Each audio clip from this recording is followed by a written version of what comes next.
Hi, I'm Kiran Manral and you are watching me on Talkietive Tidbits.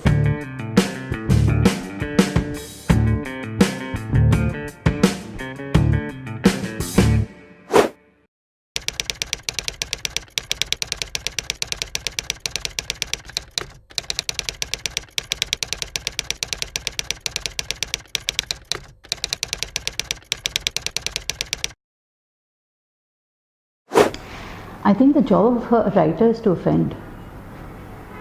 If you are a writer and you are putting forward uncomfortable truths for society to read and to recognize as something that they should look in the face, then your job is to offend. You can choose to do it in a very obvious way that would irk people and get them out on streets and ask to ban your book and to burn your book and to take out fatwas against your book. We've had it. We've had fatwas taken out against certain writers. We've had Perumal Murugan, who was embroiled in a controversy and he almost gave up writing. Recently there is a Malayalam writer whose book, whose serialized novel I think has been under fire. And there's been all sorts of controversies with writers. Why does this happen? Because writers put forth, I think, if you are true to your craft, you hold a mirror to society, and very often the reflection back is not very pleasant. And that is how it should be.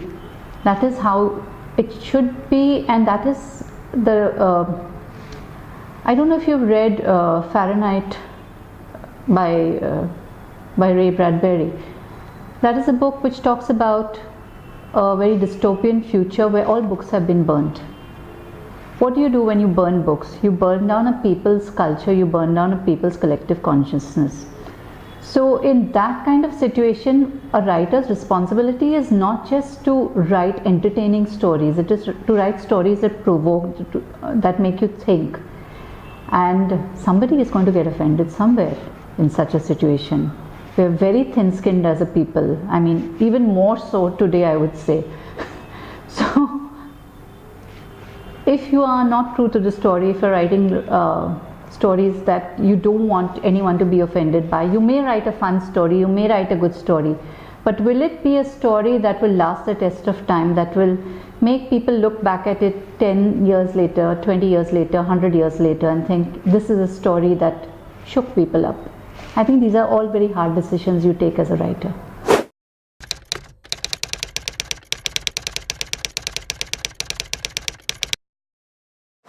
You know, this thing has been debated 1,000 times over, and I always think back to something that the very wonderful Stephen Fry had said, that there are stairs and there's the escalator, and both have their own place.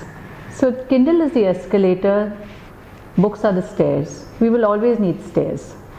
So in fact, I think recently or last year, Waterstones actually took away the space they had kept aside for Kindle and restocked paper books on it.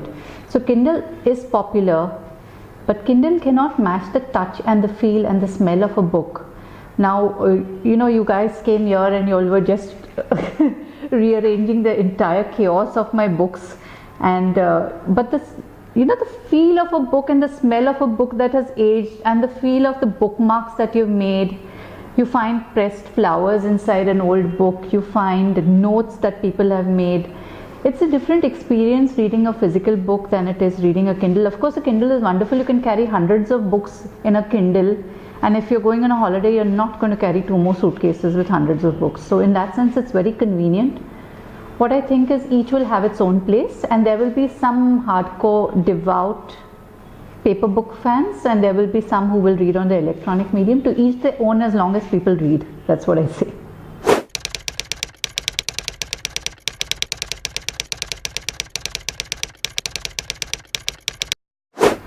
Let me be very honest. I used to paint as a child and I was pretty decent. I got a fair number of awards and all for that, but I gave it up when I was in college. So it was only in June this year that I began painting back again. That's after 30 years. Okay, like I'm a dinosaur. And I think it's very important for any creative person, not just writers, to cross-pollinate yourself with different artistic disciplines.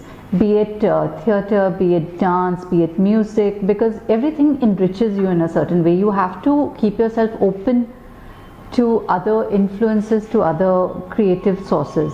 So I think it's terribly important.